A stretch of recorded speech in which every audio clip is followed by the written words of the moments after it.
Karen White come up from the Brookfield Education Foundation, say a couple words. Hi everybody, I'm really happy to be here. Very pleased to see so many people out, ready to learn something new and relate experiences to Mr. Slocumb's book. If you're not familiar with the BEF, it's the Brookfield Education Foundation, and we support lifelong learning for residents of all ages. So from preschool all the way up to we've funded several programs in the senior center. So anything new and innovative we look at and see if we're able to fund it if it's something that hasn't been done before in the town. We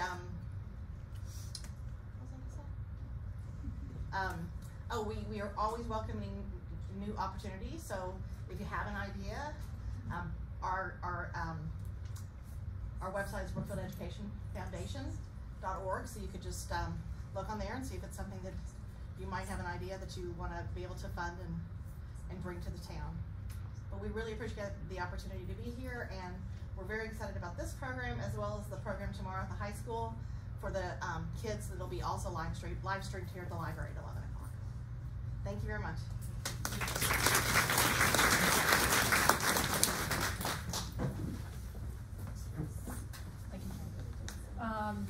Okay, so I'm going to do a few announcements before we begin.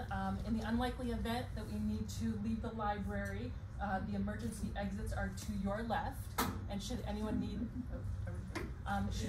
the restroom, they are through those doors and to your right. And FYI, as Karen mentioned, if you enjoy this evening, we're having an event tomorrow that is live streamed of Brendan's presentation at the high school called Be True to Yourself. The library live stream will be here tomorrow at 11 a.m. if anyone wants to attend that. Our very special speaker tonight, Brendan Slocumb, wears many hats. For the past 20 years, he has been a public and private school music educator from kindergarten through 12th grade, teaching general music, orchestra, and guitar ensembles. In 2005, Brendan was named Teacher of the Year for Robert E. Lee High School, has been named to Who's Who of American Teachers, and is a Nobel Teacher of Distinction. Brendan also serves as an educational consultant for the Kennedy Center in Washington, D.C. Music has always played a major part of Brendan's life. As a musician, Brendan has performed on violin with the Washington Metropolitan Symphony, the McLean Symphony, and Prince George's Philharmonic, and the Alexandria Symphony. He currently serves as the concert master for Nova Annandale Symphony Orchestra. He is also a best-selling author, as many of you know, of the Violin Conspiracy, which you might remember we read for our One Town, One Read program last summer. Our feedback about his book as our One Town, One Read program was outstanding. We went ahead and worked hard to bring him to the Brookfield Library as a premier program presenter with the generous support of the Brookfield Education Foundation. Brendan is a much sought after speaker who travels across the country delivering his inspiring messages about diversity, hope, and music. I'm excited and thrilled to present Mr. Brendan Slocumb.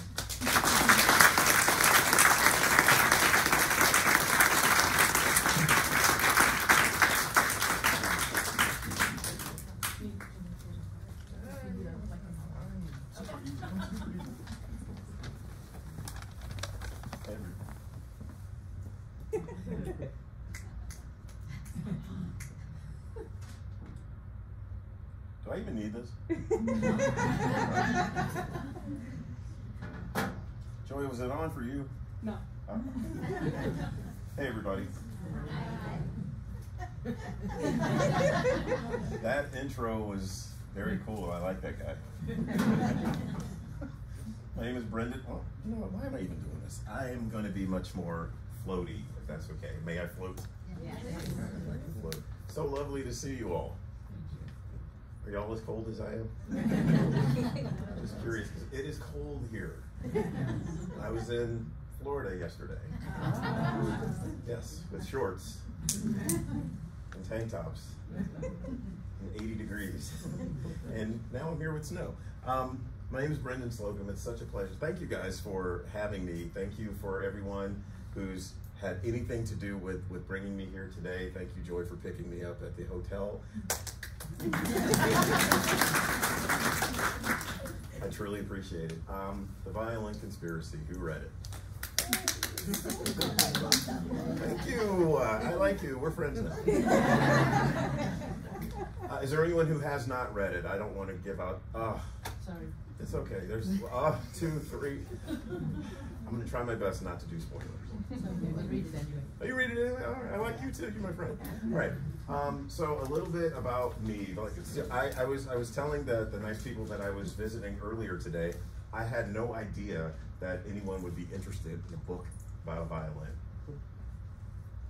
I'm a violinist and I'm not really interested in a book about a violin. So I was pleasantly surprised when this book actually sold and people wanted to read it. It shocked me, but you know, I'll tell you about that in a minute. Who is this guy? My name is Brendan Slocumb. I've said 4 times now. I was born in Yuba City, California.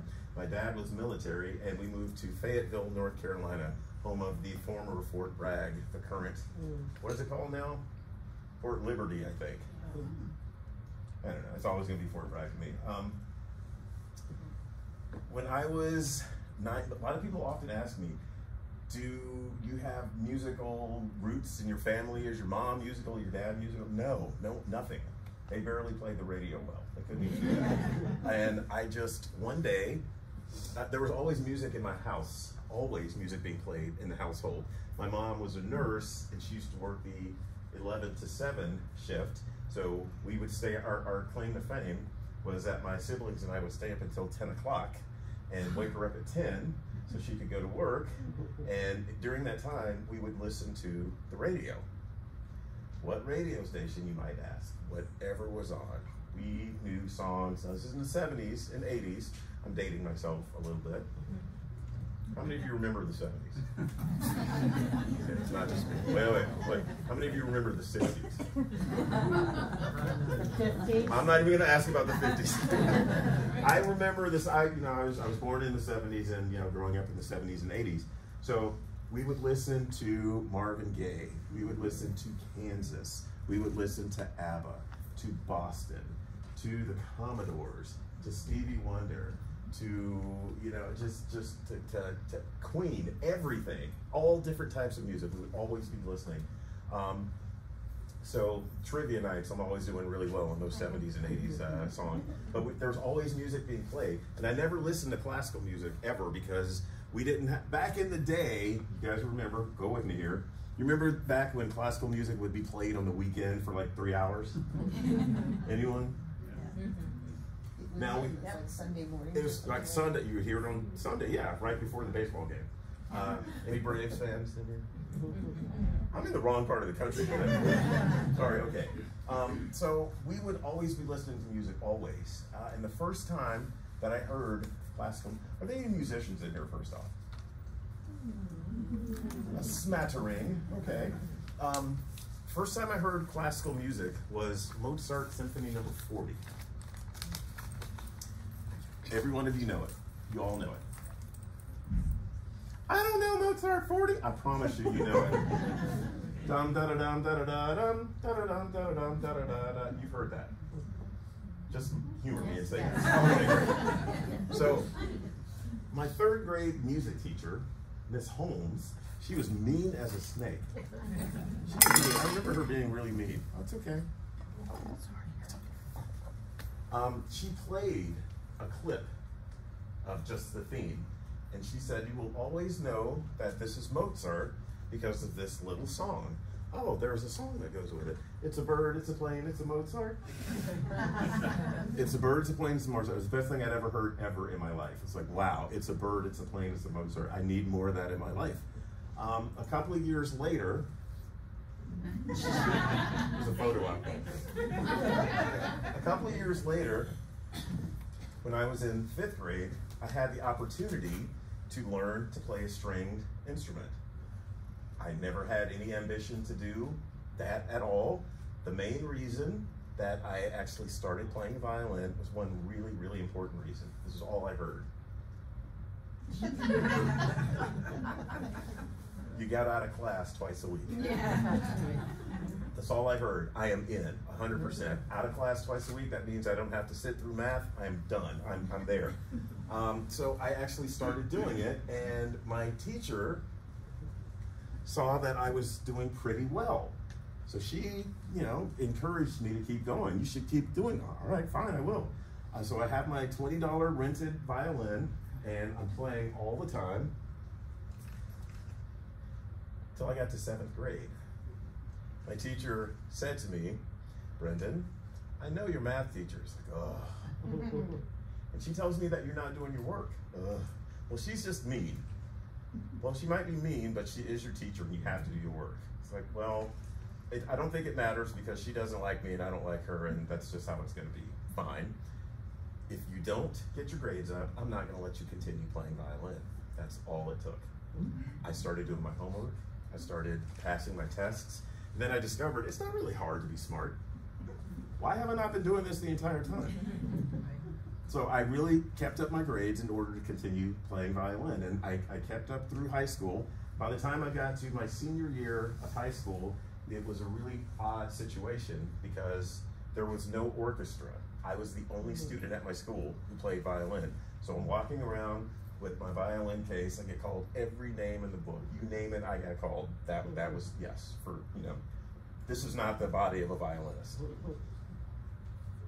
And I was probably 150 pounds with size 12 feet, you know, long arms, and just awkward, you know? Anyone relate to that? Anyone? No? Just me? Oh, okay, great. So my senior year in high school, it was kind of rough because, you know, there was no one in my school who did what I did, and it was, you know, it was kind of tough. So by the time graduation rolled around, my teacher said to me, what are you planning on doing? I said, when? He said, when you graduate. Graduate from what? From high school. I don't know. No plans. I'm either going to join the military or get a job, or I had no aspiration to go to college. She said to me, I think that you should consider going to college. And I was like, why? Because I think you make a good teacher. I was like, I hate school. You could do what I do, which is music education. Okay. So she set up an audition for me. She drove me to Greensboro from Fayetteville, which is about a 2-hour drive. And I went, and the cello professor at UNC Greensboro was listening to my audition. We're actually friends to this day. And I played, if you're familiar with the Violin Conspiracy, has anybody read that? The piece that Grandma Nora loved so much in the story, Rosa Midra, I played that piece. And I'm playing the piece, and I'm thinking, I don't have a shot in the world of getting into this school. And after I finished, the cello professor asked me, said, who is your private teacher? I said, I don't have one. It's like, so who gave you lessons? It's like, I never had private lessons. It's like, you telling me that you've never had any private lessons? It's like, yeah. I was like, I'm done. I can just go home now. So I went home. I get a call a couple hours later. Not only did I make it into the School of Music, but I got a scholarship. I know it was 40 years ago. And I couldn't believe it. And I'm kind of like, whoa, I'm actually going to college. I was the first one in my family to go to school. And I'm like, this is nuts, you know, so, okay, I guess I'm going to college. So I got myself together and I, did everything I needed to do right before I left for school. My violin was stolen. Yes, my 1953 Eugene Lehman violin that I worked really hard to get. Yes, it was stolen. We'd taken a family trip like to an amusement park or something, and we spent the night. And I don't know if you've ever had your home invaded, but if the moment you walk in, you know something's wrong. You just know. There's stuff strewn all over everything, and nothing is in its right place. I didn't care about any of that. I went right to my hiding spot, which is under my bed, went right there, looked, my violin was not there. I looked again, because of course it's supposed to be there, it wasn't there. I walked out of the room, and I walked back in. Surely my violin is going to be there because that's where it belongs. It wasn't there. I can't tell you the level of depression that I felt. It felt like, if you're an instrumentalist, you know your instrument is an extension of your body. There is a hole right here that has never been filled since that violin was taken. So if anybody ever sees 1953 Eugene Lehman, I won't say anything. Just I'd love to have it back. I just bought new strings for that thing too. I had no instrument. How am I supposed to go to school? My teacher, someone who basically was guiding me throughout this entire thing that I had no idea about, who was encouraging me, keeping me out of trouble. I could have been running around the streets. I could have been doing what my other friends were doing, vandalism, you know, breaking into people's houses, you know, just destroying stuff. I could have been doing that, but I was always in a rehearsal. She asked me if I wanted to play a church job. Do I get paid for it? Yes, I'm there. All I have to do is play a couple of songs at church. Yeah, that's all you have to do. Whoa, I'm a professional now. Even if you did get paid $10, it was still, hey, a check's a check, right? So we're going on. I had nothing. I thought that my dream, so soon after it had come to life, was about to be smashed. What my teacher did, she told a couple of friends of hers about my situation. There was a family that had a 100-year-old violin in an alligator skin case. And the deal was, you can let this young man use this instrument for 4 years. After he graduates from college, simply give it back. I can't believe that there are people this generous in the world who are willing to help out a perfect stranger, just going off of the word of, you know, someone that they barely knew. That was one of the kindest acts that anyone has ever bestowed upon me, and to this day, I am incredibly grateful. I'm going to talk about gratitude in a moment. So I use the violin. I'm going to school. My very first lesson, first private lesson I've ever had, my freshman year at college, was with Sir Trevor Williams. Sir Trevor Williams. Why do you call him Sir? Because Sir Trevor Williams was the concertmaster for the BBC Symphony in London. He was knighted. Yeah. He was about 78 years old, and he would fly back and forth from London to North Carolina every couple of weeks and give us lessons, my studio. One day, this is my first time taking lessons, one day I'm playing the Bach A minor concerto, which I don't know why he made me play. I played it a million times. It was a regional audition piece and county audition. I played it 100 times. But this is the piece that he selected for me to play. All right, fine, I'll play it. I played a B on the G string as opposed to a B flat. He grabbed my hand and said, "Brendan, Bach would never write a major third there. What are you doing?" Dude, I don't even know what a major third is. But I'm sorry I did that, sorry. And then he said to me, I'll never forget this, "Your hands are too large to ever play violin in tune. I can't teach you. I suggest you find something else to do." He's the pro, he's the sir, so I quit. I finished out, I didn't take any more lessons after that. I finished out the rest of the year playing in orchestra, so I just played in orchestra. That was my only playing. And I would practice from time to time if the music was hard in symphony, which it was. God, my freshman year of orchestra, I'm playing, you guys know Pictures at an Exhibition by Mussorgsky? Okay, looking at that your freshman year, that's hard. Shostakovich First Symphony, it's hard. What else did I do? Anyway, some hard stuff, so I had to practice. It was hard. So, believe it or not, he did not last very long as a teacher. Not at UNC. He would actually fall asleep in people's lessons because, you know, he was flying back and forth. He was tired. He was old. I'm sure I made him go to sleep because I was playing so beautifully. I'm sure that's what it was. So, the next year, there was a search for a new teacher. Okay, you know, I'm not a music major anymore. I'm not playing. I quit. I will go. Sure, I'll go and listen. I will never forget this woman's performance. Her name is Dr. Rochelle Vetter Huang. And she came in and she played the Zagan by Maurice Ravel and a Bach chaconne. It was one of the most incredible things I had ever seen. I didn't hear anything she said. I just knew I wanted her to be my teacher. So I walked up to her after her audition and I said, this is what the old teacher said. My hands were too big to ever play in two. Brendan, that is nonsense. She knew my name. Brendan, that's nonsense. Itzhak Perlman's hands are twice the size of yours, and he can play, you know, he plays beautifully. Okay, fine, if you say it, I believe you, because I just heard you play, and you're just incredible, so I'll believe anything you say. So she began to teach me. She taught me every single thing that I know. She taught me not only how to play the violin, but she taught me how to teach. What does that mean? It means, these are some great questions you guys are asking. She taught me the process of what to do for someone who doesn't know anything. And I'm like, oh, okay, I can break that down bit by bit. Every day in my lessons, that's what it would be. And little by little, I was learning her techniques, and it was fantastic. I had to do a performance.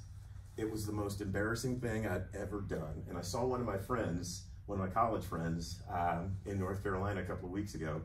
And she said to me, I remember that performance. Oh, it was terrible. Yeah, I do too. And I was embarrassed for myself and for my teacher. So I wanted to quit. I had to quit because I embarrassed her. It's like, I can't, you know, I'm so sorry I did this to you. She called me. When have you ever had a college professor call you? My teacher called me and said, Brendan, that was not a very good performance. Yeah, I know. But we're going to take what we've learned and we're going to make the next one better. Wow, she still has a little bit of faith in me. Okay. We worked and we worked and we worked. I was, you know, I had this whole mental block because I can't play. The entire school of music sees that I'm a rotten player. I'm not very good at all. Then comes time for this performance. Normally, you know, you'll get a applause and you come back out and you bow and whatever. I played so well. For those of you who are fiddle players, I played Chardas by Monty. And I played it extra fast. I was the bionic fiddle player. My fingers moved really, really fast. I had really good technique. I got 4 curtain calls.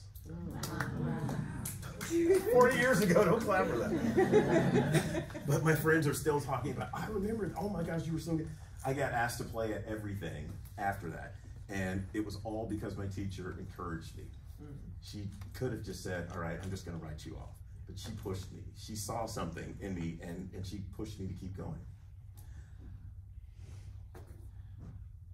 School teacher. I became a school teacher. My first job was a band director. Brendan, how do you play a band director when you play the violin? Because I actually took flute and clarinet lessons when I was in college too. Because I was there, I may as well take lessons, right? My clarinet teacher was not very nice. What is it with me and these mean teachers? I don't know. But I think he was so mean to me because our lessons were on Friday mornings at 8 a.m. One time, he did a no-call, no-show, and I'm sitting there at 8 o'clock, 8:15, 8:30. I don't think he's coming, and I was not happy. So guess what happened the next week? You didn't go. Naturally. Yeah. He was not happy with me then. Didn't say anything about his no-show, but he was all, anyway, that's beside the point.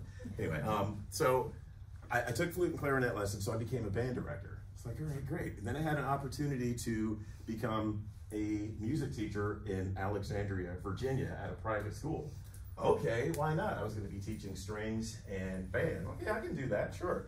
So I moved to Virginia from North Carolina. I started doing that. Then, that was in a private school. Then I started working in a public school, Robert E. Lee High School in Springfield, Virginia, which is now, you may have seen on the news, it's now John Lewis High School. Yeah, people tell me, oh, you mean John Lewis? No, I taught at Robert E. Lee. No, but you mean John Lewis? No, whatever. We can change your Teacher of the Year plaque if you want. I was like, no. Anywho. Yeah, I got Teacher of the Year, they tell you that? Yeah. It's one of my highlights of my life. Anywho, y'all are making me digress, I'm sorry. What was I talking about? Oh, yeah, Teacher of the Year. I was Teacher of the Year too. No. I know I liked you. Way longer before you, though. Mine was 2005. Anyway, okay, I'm totally digressing now. So, when I was teaching high school, one thing that I would always impart upon my students was that I was always going to be honest with them, always. They play something, if it's good, I'm going to tell you it's good. If it's terrible, I'm going to tell you it's terrible. And they, in the beginning, they all used to confuse honesty with me being mean. He is so mean. Why is he mean? He told me it wasn't good. Well, was it good? No, but he didn't have to say that. That's what I would get all the time. But then they began to understand, wow, he's actually saying this to help me. He's actually, you know, being very honest and keeping it real with me. And that's how we get better. So that was always my thing. They knew that I was always going to be honest with them. So I was always honest and upfront. When I left school, I was a teacher for 23 years. When I left the classroom, I started my own violin studio. I had 22 students. 22 students, and I was playing in orchestras, teaching lessons, playing church gigs, playing recitals. That was my career. I am totally, you know, I'm a musician. I'm out there working musician. And then what happened summer of 2020? COVID-19. Everything stopped. It just stopped. I was in the middle of a wedding reception when we got a call. Your next 3 weddings have been canceled. Not rescheduled. No, they're canceled. They're not happening. No one knew that the level of uncertainty was just bananas. No one knew what was going to happen with COVID. So my revenue stream stopped, like stopped. The government money, thank God for it, I paid my bills up through December. I saved enough money to be able to pay everything through December, January. Come January of 2021, had no idea what I was going to do. None. Because we still were in an uncertain phase, no idea. So I am sitting on the couch, much like everyone else. I don't think I'm the only one in here. We all have that favorite pair of sweatpants, right?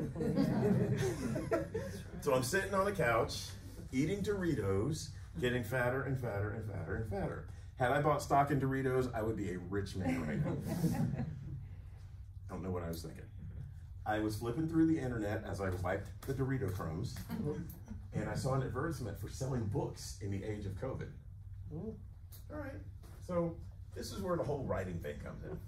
When I was in 12th grade, when I was 11th and 12th grade, I had the same English teacher, and she always encouraged me to write, always. It was, Brendan, write this. Brendan, thank you for, you know, this paragraph that you wrote. Brendan, do this. I would never get my papers back because she would always keep them and like put them up in the classroom. Never understood why I didn't get them back, but I guess she thought I did them well. All right, cool. So same thing in college. You know, I took the regular writing courses, and I can say this to you all now because the statute of limitations has passed. I used to write my friends' papers in college, and they would always get A's. And I would always get rent money. No. You didn't hear that because the time was back. No. So I was encouraged to write a lot. So I had written a science fiction novel like 20 years prior, like maybe in 1999, 2000. By the way, if you ever see a science fiction book called Grounded with my name on it, don't read it. It's the best science fiction novel you will never read. Please don't read it. I'm going to rewrite it one of these days. So I submitted this book, and the agent who picked it up happens to be my agent right now. He actually gave me feedback the next day, because you know everything is slow because there's COVID. Gave me feedback, and he said, Brendan, this book is absolutely horrible. But you've got a good voice, and you should write what you know, and it's not science fiction. All right, cool. That was the best piece of advice I could have ever received. That day, I did 2 things. I started exercising. I would run down to the National Basilica, because it wasn't too far from my house in DC, get some exercise, come back, and I would start writing. I wrote the first chapter of the Violin Conspiracy, and I submitted it. He said, why didn't you send me this first? Because I didn't write it until like today. You just wrote this. Yes. Is this a book? No, I just wrote this. If you write it, I can sell it. Okay. Still, 0 expectations, had nothing. I didn't believe it was, I didn't believe it, you know, whatever. Because, you know, it's COVID and you're just kind of sitting around. I've never thought that. So I wrote every day for 2.5 months, every day. I had a book. It's like, all right. I said, what should I expect? He was like, absolutely nothing. All right, sure, I can keep my expectations low. So he went out. You guys have heard of the publishing house, Simon & Schuster? Well, I don't like them because they passed on it. So You know what? Screw Simon & Schuster. Okay, so they didn't pick it up. All right, no big deal. The next week, I had a meeting with the president, the vice president, the head of marketing, the head of publicity, every other head at Penguin Random House. It was a Zoom call. You guys remember Zoom? Oh, yeah. My agent said to me, put on your best Zoom shirt. I had just painted my kitchen light blue, so you can imagine how much my Zoom shirts clashed with the light blue. So I ended up wearing a black collared shirt. He was like, okay, you look fine. He texted me during the meeting and said, don't say a word. I just sat there and smiled. Okay, great. We love your book. Oh, wonderful. You know, we'd like to do this, we'd like to have your book featured as the first book from our new line, Anchor Books. And I'm like, I had my mouth open, ready to say something. I got a text. Don't say a word. Okay. So I just nodded a lot and said thank you. At the end of the meeting, my agent called and he said, you did it. I was like, what did I do? He said, you just got a 2-book deal. You can clap for that. You know. Yeah. So I said, what does that mean? It means you need to write another book. All right, so, okay, I could do the Violin Conspiracy because that was, you know, that was very personal to me because 92% of Ray is Brendan. Yes. A lot of what happened to Ray actually happened to me. The wedding scene was a modified version of that, but that happened. The Baton Rouge scene where Ray gets the gun pointed at him by the cop, that really happened. The only thing is I didn't go to jail. Ray went to jail, I did not, but that was real. So I'm going on, all right, okay, I gotta write another book. What am I gonna do? I know music, I'm gonna stick with it. So I started writing Symphony of Secrets. How many of you have read that? I like you guys. If you haven't read it, you're gonna love it. I actually like it better than Violin Conspiracy. Me too. Yeah. Not because Violin Conspiracy is bad, but Symphony of Secrets is. It's good, right? More detailed, more. It's so good. It really is. No, say that. It's so good. I even bought my copy for you to sign. You know what? I knew I liked you too. See, we're all friends. Yeah. So I started writing Symphony of Secrets, and believe it or not, after I finished it, I hated every word. I hated it. I hated it. So I did not look at it. I didn't think about it for about 6 months until it was time for me to turn it in. And I wrote it really fast. I wrote it in 2 months. Excuse me, 4 months. Took twice as long as Violin Conspiracy. So I sent a copy. You know, you meet different people, and I've met other authors. How many of you have read the book The Maid by Nita Prose? Okay, Nita and I were on our very first panel together as debut. So we keep up with each other to see how we're doing. So Nita, would you read this for me? You know, and there was a couple other people on that panel too I'm really close with. Would you read this for me? They gave me feedback and they're like, Brendan, this is actually good. Nita actually said to me, Brendan, I am so proud of you for writing this book. I'm like, Nita Prose, the #1 everything, is proud of me. Oh my God. But I just know her as Nita. I know her real name too. If you want to know, just ask her. So I submitted Symphony of Secrets, not knowing what to expect. I thought people wanted Violin Conspiracy Part 2. That's what I thought people wanted. But Symphony of Secrets, my editor came up with some really, really good additions that I should make. I mean, those of you that have read it, you know there's a lot to do with pizza in that book. All of those pizza places are real. Yes, and that was one of the perks. I got to try them all out. It's good stuff. I'm a vegan, but I cheat on my diet for New York pizza. You can't beat it. So I turned the book in, didn't know what to expect, and then, you know, I get that. Have you guys seen the reviews on Symphony of Secrets? I'm gonna brag about myself even more a little bit right now. It was like named one of Amazon's best books of 23. I know, right? It's written up in the New York Times as one of the 6 best paperbacks to read. Wow. I know! Who knew? I had no idea. Anyway, it's a fantastic book, but you'll love it. I was going somewhere with that. 2 books. You didn't had to do expect to 2 review books. what's going to happen after you submitted it. So I submitted it, turned it in, it was great. Everybody was like, okay, it's fine. It was a life-changing thing. It was a total life-changing thing. I went from, I was about to be homeless in 2021 to I'm like a New York Times published author.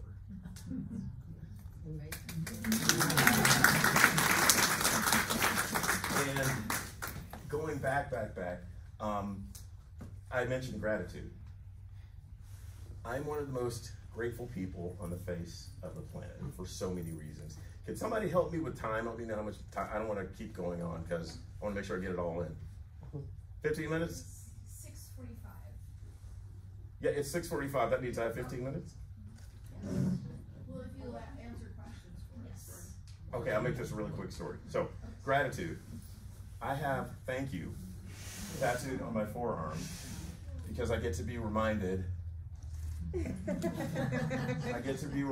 every day of how grateful I am to all of the people that helped me out. My teachers, my agent, my family, everyone, my friends and family who supported me, everyone. Every day I get to see this and thank them. And I am just So I am extremely grateful. I'll tell you a really quick story about another reason I'm so grateful. I am in my 7th bonus year of life. What's a bonus year? Bonus year for me is in 2016, I was actually in training for a bodybuilding competition. I was about 200 pounds of just jacked solid muscle. I was gonna be in that 40 plus category for old men, you know, bodybuilding, looking good up on the stage in Speedo and all of that stuff. That was gonna be me, I was ready. Then I got really, really sick. All of my students had bronchitis, so I thought I had bronchitis as well. They got better, I kept getting worse. So 2017 goes on, I'm just not feeling good. I'm sitting in orchestra and I tell my stand partner, I just don't feel good. You know, I'm just not feeling good, I don't know what it is. So I get sick to the point where I am literally in the bathroom being sick. I called one of my friends. I was like, dude, take me to the doctor. I couldn't even drive. So I get to the doctor's office. He examines me. Now keep in mind, this is all about gratitude. He examines me and he says, well, you don't have any diseases or anything, but your blood pressure is 260 over 200. Oh, yeah. I'm not quite sure how you even made it in here. If you don't go to the ER right now, you're not gonna be alive tomorrow. Okay, went straight to the ER. I'm in ICU for a solid week. They stick me with everything, give me every medication you can imagine. They can't figure out what it is that's got my blood pressure so high. My organs were working triple overtime. My heart had expanded to almost 3 times the size it was supposed to be. My kidneys were at 12% functionality. I was about to go. They gave me the right combination of meds. My doctors came in and said, I said, you know, what happened? What's going on with me? You were one of the luckiest and unluckiest people on the planet. This condition only happens to 1 in 9 million people. The only reason you're still alive is because you don't smoke, you don't drink, and you exercise. That's the only reason you're alive. Okay, so during that time, it's like your body is going to calm down. It's been working at such a high level for so long, you're gonna be wiped out all the time. I could barely walk from my room to the bathroom. I needed help cleaning, cooking, getting my doctor's appointments, getting to the pharmacy, doing laundry, taking out trash. I needed help. For about 2 years, I couldn't walk from here to there without stopping and having to sit down. My best friend helped nurse me back to health, even bought me a new pair of sneakers, a blue pair of Skechers with a big orange S on it. And he said, when you finally, because you know, you lose a ton of weight, your feet get skinny. Well, mine do. So like, when you get back, you know, I want you to have something to be able to, you know, get yourself back together. And, you know, we'll celebrate, we'll have a big party, you know, whatever. Okay, great, I'm looking forward to it. That was my goal. That was what I was working for. I walked from my apartment 1 block to a stop sign. I walked by myself and I cried because I couldn't do it for about a year. exactly 1 year after my episode, my best friend died. And it sucked a lot. All I wanted to do was say thanks for helping me out. Never got a chance to.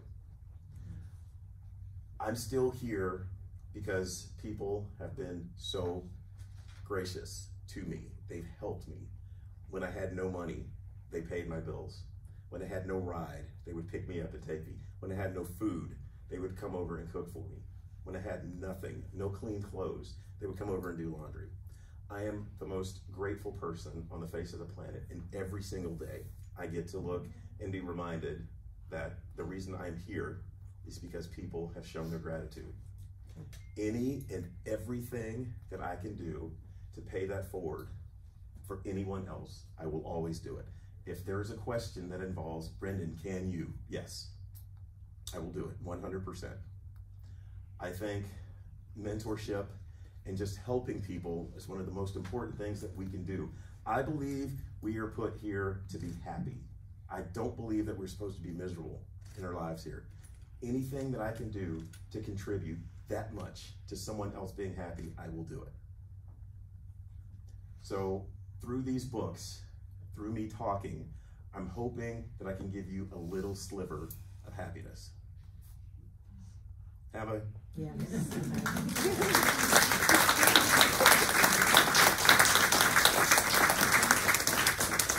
And I want to say,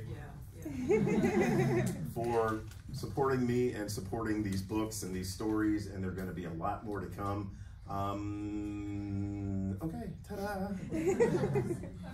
Yeah. So, what is the biggest, to you, the biggest hurdle in being creative? And what do you think is the best way to overcome it? Biggest hurdle in being creative is knowing how far you can go. And how do you overcome it? I don't think that I think it depends on your personal level of bravery, believe it or not. I will do a creative writing workshop, and I'll say to people, one of the exercises that I like to do is come up with just a regular noun, you know, person, place, or thing, for those of us that remember what that is. Schoolhouse Rock, right? Yeah. So just come up with a noun. Now write 3 adjectives describing words about that noun. Okay, now, after you've done that, come up with a noun that is personal to you. It doesn't have to mean anything to anyone else. It could be anything, any noun, personal to you. Normally when people come up with something, it's super abstract, which is great, which is what I want. Then I say, give me 3 adjectives that describe what it is that is so personal to you. And then you can write a short story from that. And people say all the time, I didn't want to go in this direction because I didn't think people would get it. My thing is, if you're being creative, you have to give your audience credit. You got to give them more credit. Don't make them think, oh, you won't get it. Just take a chance. Be brave. Pretend that your audience is right there with you. These are like-minded people. They will get it. It will totally make sense. So it's just how far you want to go with it. Does that make sense? Oh, absolutely. Does it?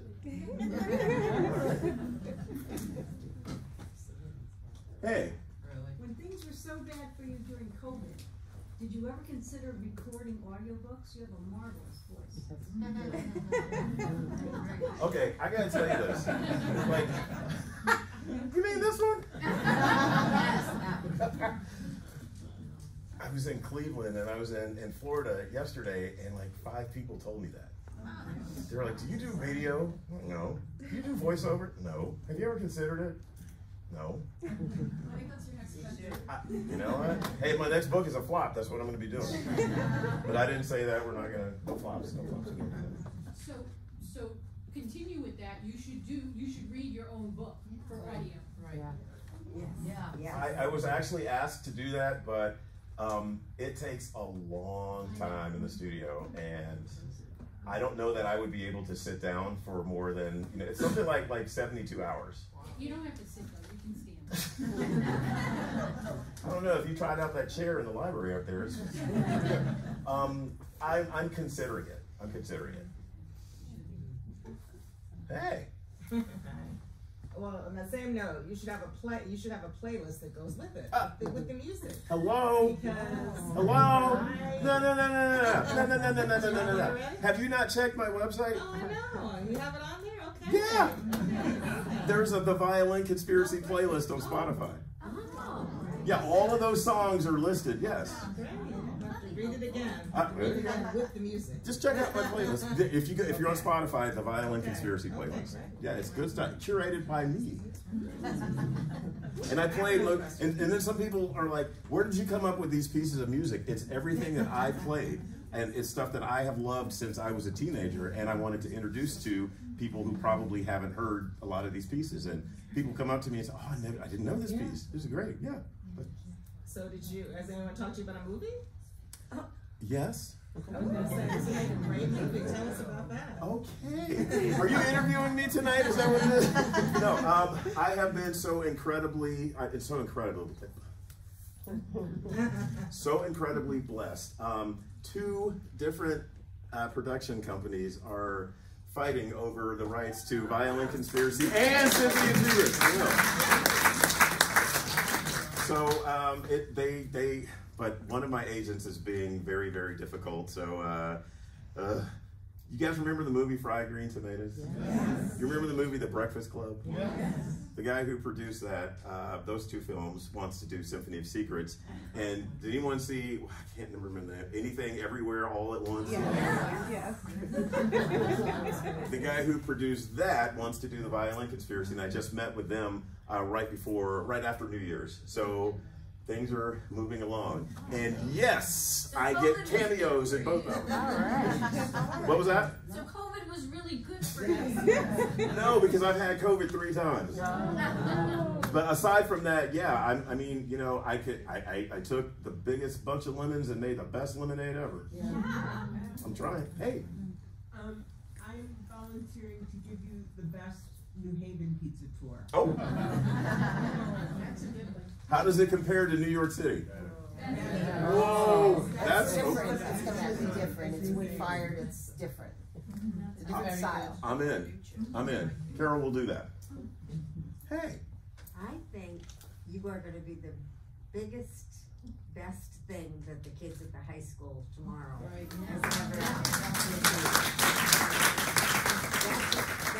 I taught middle school for 25 years, but both of those grades, it's hard to have a person stand up there and talk about reading.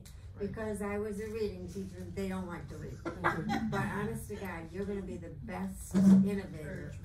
Okay, so have you just like set the expectation up here? Yeah, I have, but you don't have to do anything other than what you've done tonight. Aren't you nice? Fantastic, really. Thank you. And we're grateful to be able to have listened to you. I'm grateful that you wore that red vest tonight. Because I don't have my contacts in, but I can see you. Thank you. That's very kind of you to say. Seriously, I just see my kids that I had, you know, they don't want to listen to me, but I could just see what you could do to them tomorrow. It would be fabulous. I won't have to rough any of them up, will I? No, okay. No, I think they'll be so thrilled. Oh. Just if you say just what you said tonight. Oh, okay. Yeah. I will. Yeah. Thank you. Hey. Hi, fellow educator. I like you. I like you too. Oh, and I'm just inspired because I know a lot of kids are very inspired by music, and I saw that through the years as a teacher and a principal. Are you still in touch with any of your students, and have any of them pursued careers that you feel you had something to do with? I am in touch with most of my former students. My oldest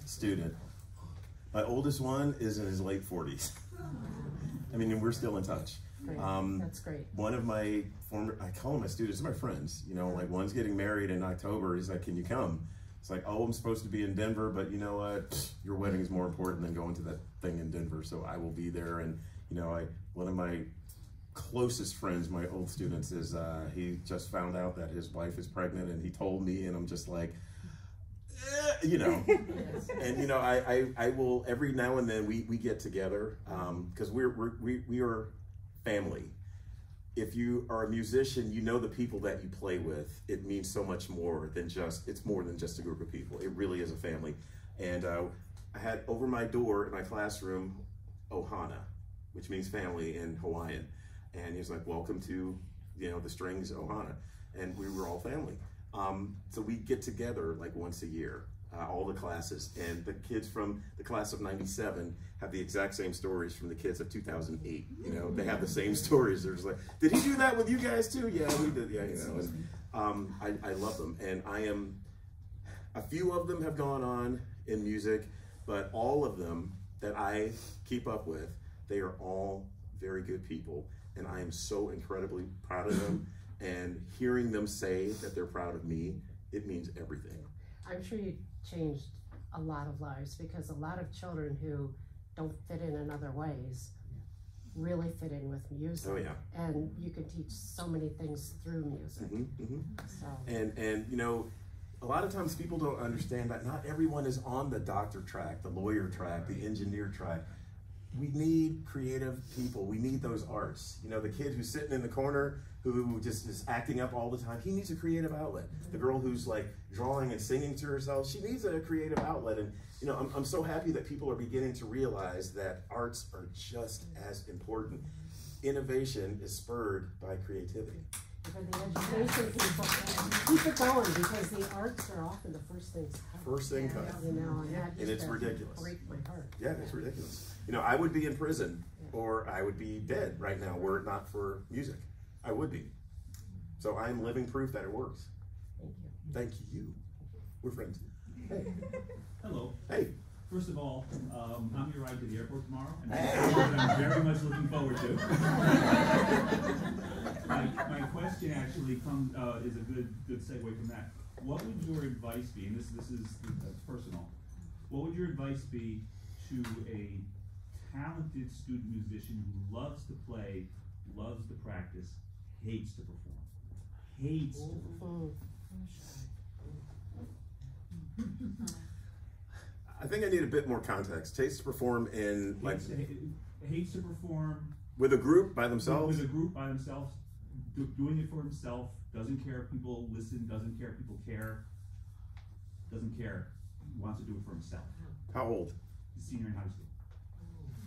How long has it been that way? Since he's 2.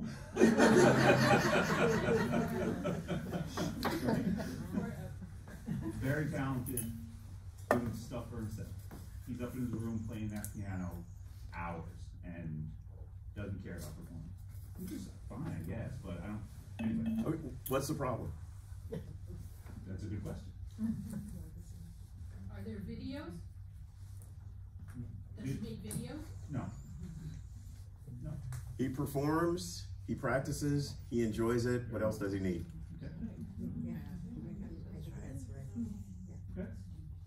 You can tell him I said it. I will. Thank you. Hey. Hi, just a quick question. In your book, Symphony of Secrets, Yes. Josephine,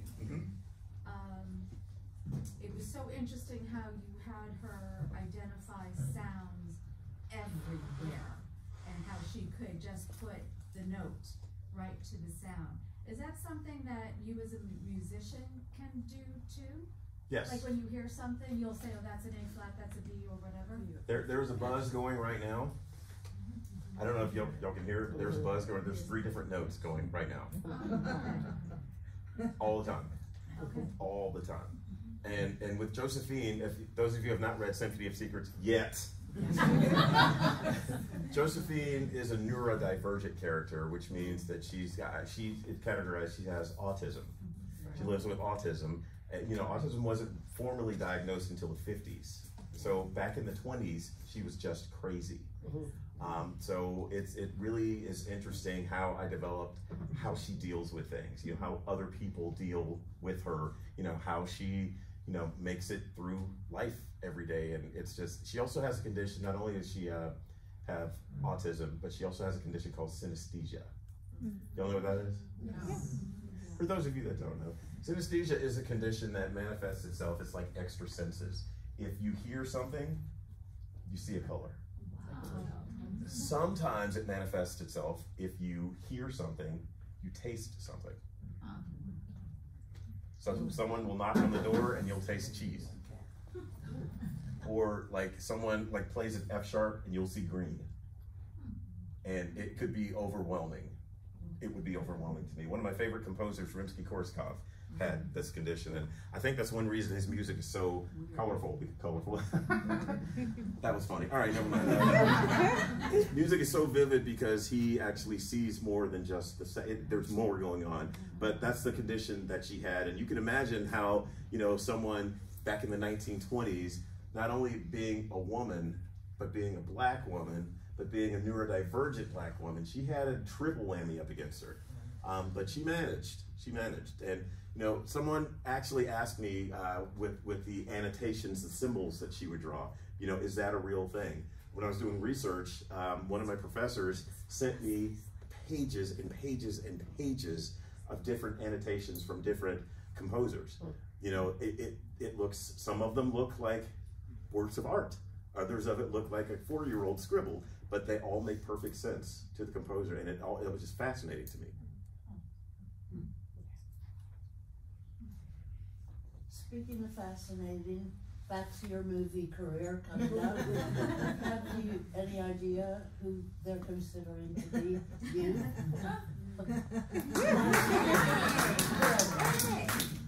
No, do you see this? No, I can't play like a 20-year-old, no. It doesn't matter. You are effervescent, you run all over, and you have that sparkle. You're very bright, and I wonder, you know, you give the teachers credit, but your parents, did they start your positive attitude?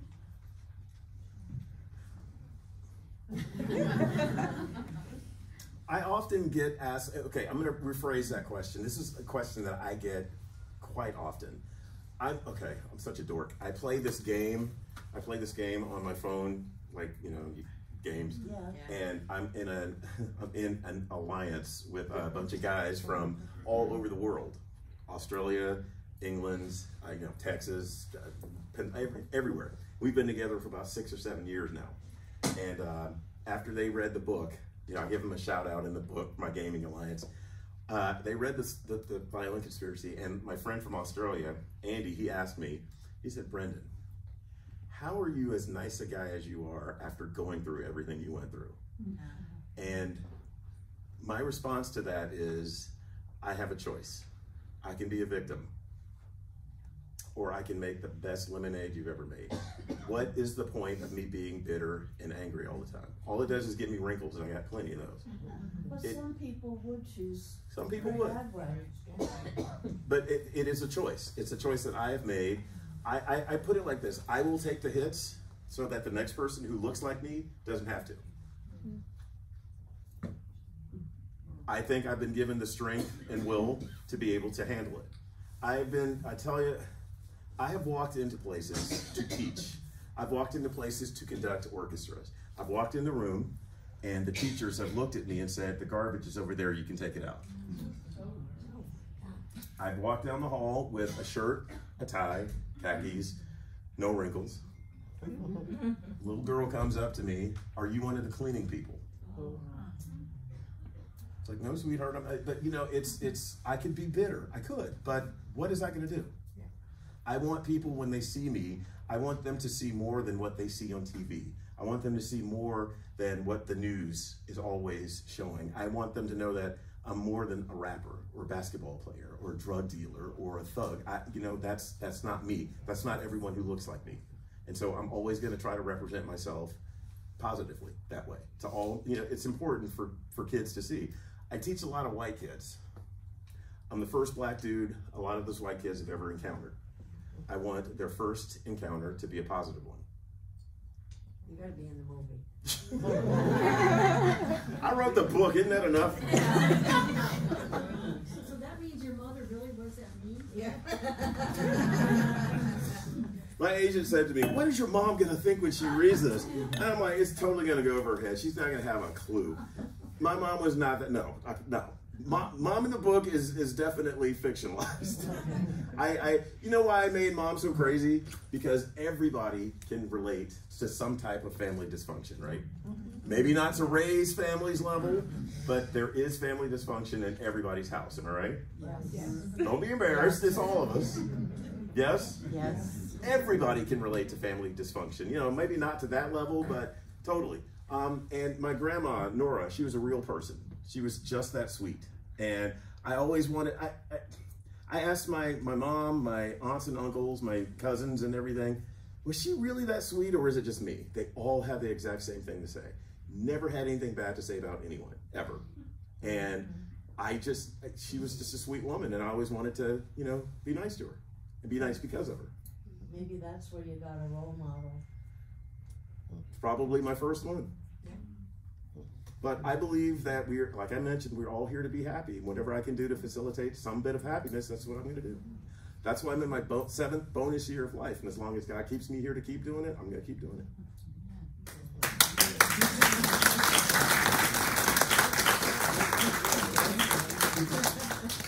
Hey!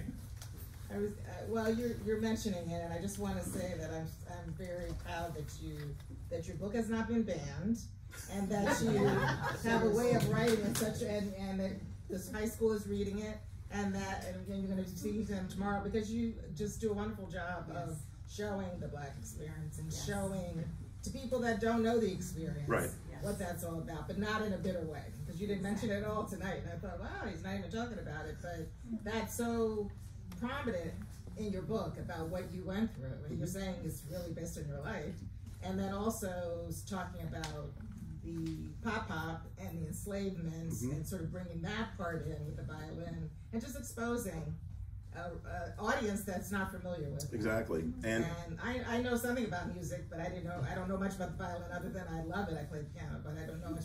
But I learned so much about it, so I'm gonna listen to Spotify for sure. I hope you do. But I just so appreciated learning, and that's what reading's all about, right? Just learn a whole new experience. So I'm so proud of you for really talking about all of those really important topics. And also I wanted to ask you if you're a poet, because you have a lot of poetry in there. I mean, I can't even believe you literally wrote the book in 2 months. I mean, that is amazing. Like, drafts and all?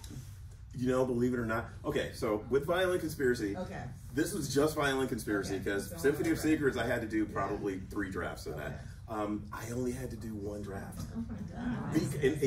And honestly, my agent did a lot of editing for me on the flight. Every time I would send him 3 or 4 chapters, he would help edit as we went along. Just, you know, we wanted the book to be as close to ready for publication as possible when it went out. So with all of that stuff, it was easy to write because those are stories that I've had in my head since I was 9 years old.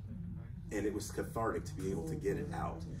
People have said to me who've read this book, that same thing happened to me. Thank you so much for putting it out there, because when I tell people, they don't believe it. It's like, yeah, I know how you feel. I would say to my friends, this happened. You're exaggerating. No, you misunderstood. No, it's probably something you did. You know, I would never, it's like, this is my perspective. This is how it has affected me, and you're telling me that it's not real. You know, you're trying to invalidate my experience. And just the fact that I could get it out and other people have had similar experiences, you know, it just, you know, kind of works that way. And as far as the poetry is concerned, it's just the beauty of music. It's just what it is. It's how I feel. People say, when you play, is that really what you think about? Is that, yes, every single time I pick up a violin, it is an experience. And I want to take people with me when I play. I'm sitting down to perform, you know, I know all the work that I put into it, but I don't care that the audience knows the amount of work that I put in. I just want them to experience the beauty and the joy that I'm getting from playing this beautiful music. That's what I want, and that's what I do every time I pick up my instrument. At the end, you say something, alone we are a solitary violin, a lonely flute. You should read this tomorrow. I love this part. Alone we are a solitary violin, a lonely flute, a trumpet singing in the dark, together we are a symphony. I thought that was beautiful. It's like, that's poetry. Okay, when I wrote that in one draft, I wrote. You know what? So I would get T-shirts for my students every year. We were like the orchestra cult. Oh, okay. Everyone wanted to be a part of it because we always had the coolest shirts and jackets and everything. Everybody wanted one. So I put that on the back of a shirt, I think in 2002. I just wrote it in 2002, and I thought it was lame. And my agent, when I wrote that, and then I crossed it out, and my agent was like, "No, you got to put that in." I'm like, "Why?" He's like, "That is great." I'm like, "That's just some lame thing that I put on a shirt, you know, a million years ago." He's like, I wasn't looking at it with fresh eyes, so you know, now I'm like, "Oh, that really is kind of sweet," but. That's what it is. That's just what it is. And I am so incredibly blessed, and I'm so incredibly grateful. I am overflowing with gratitude right now. I mean, I know I'm saying that to you guys, but if you all ask me right now, "Hey, Brendan, can you come to my house and give my daughter a lesson?" Okay.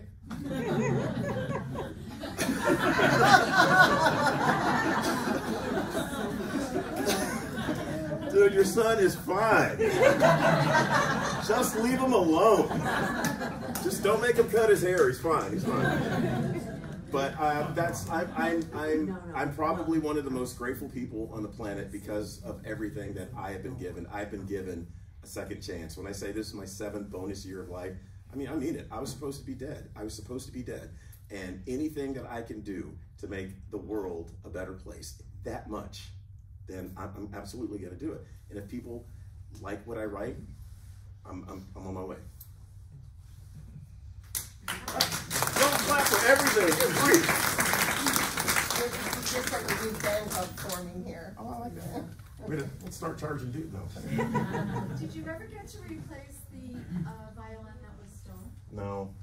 Never? Somebody's out there playing on my, well, I bought my own after I graduated from high school. I have 2 fiddles now. I play on a 1997 Rinaldi, which is really loud. That's my solo instrument if I ever have to, you know, play solos and stuff. And I have a 1752 French violin. That is my baby. That's my baby, yes. That doesn't leave my office unless I'm doing a performance. Like, I don't travel with that one at all. But no Stradivarius. No, but not yet. I get to go. I went to the Library of Congress to do a tour, and I have the lady's name on a card that when I am ready to go back and play a Strad, you can go in and play them. Oh. That's going to be a production. Wow. Hey. I actually went to a symphony after reading the Violin Conspiracy. I went to the Boston Symphony, and I was very well aware of the race issue that you had spoken about. It was something that I really wanted to look for because it was very fresh in my mind, your story. And there's very few Black musicians. I think there might have been one on that stage. And I was just wondering, like, what direction, like, how do you change that? How do you change the trajectory of that? Because of educating or people like you, it starts with exposure. It begins with exposure. I personally believe that it needs to start with kids, little kids, before they even go to school. You know, parents, grandparents, aunts, uncles, whatever, play all kinds of music, not just rock, not just during class changes. Educators in here, educators, suggest you're walking down the hall during class change, classical music on Monday, bluegrass on Tuesday, rock and roll Wednesday, jazz on Thursday, hip hop on Friday. They will be exposed to this stuff. They'll be accustomed to hearing it all the time. So when the classical music thing comes up, oh yeah, how do you know that? Oh, because we listen to it all the time. Oh, I'd love to learn how to play that. That's by that guy named Mozart. Oh yeah, it starts with exposure. It starts with exposure, and the more we expose our kids to it, the less. Right now, it's classical music, in my opinion, is kind of an elitist activity. You know, it involves, it's an investment. It really is an investment. And I suggest, you know, I like to go around and say to organizations, instead of spending $80 million on renovations to a concert hall, take that money and go and play in the communities where people can't get to the concert hall. Go to the different places. That's what the orchestra that I conducted last week in Cleveland did. They went all around town where you would not normally, you know, I'm looking at some sketchy neighborhoods, but you know, we're at this huge, beautiful church right in the middle of this neighborhood. The demographics are, you know, we got different crowds every single night, and it was great. And things like that, that's what helps. That will do it.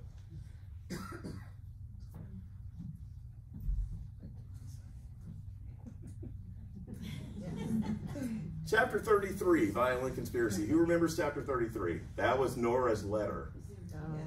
Oh, that was painful. Yeah. Believe it or not, if you haven't read chapter 33, it is brutal. Chapter 33 deals with slavery. One reason I put that particular chapter in, and keep in mind, I actually toned it down. That's the toned down version that made it into the book. When I wrote that, I got, no offense to social studies teachers in North Carolina public schools, I got America had slaves, black people picked cotton, Abraham Lincoln freed the slaves. Ta-da! And that was it. Did not have a clue as to the brutal nature of slavery and what it was like. Had no idea. And I just felt the need to, I'm always teaching, I felt the need to educate people. People need to know this is why, this is, people went through this. Real people who look just like me every single day. The resilience that we had to have just to be able to survive. That it was bad. So if you have to put chapter 33 down for a minute, just put it down, take a deep breath, and then go back, and I encourage you to actually get through that chapter because it is tough. I know it's tough. And I applaud you, those of you that did manage to get through it. I know it's tough. Okay, something happy now, please. We can start signing books if you want. I'm happy to do that too. We'll bring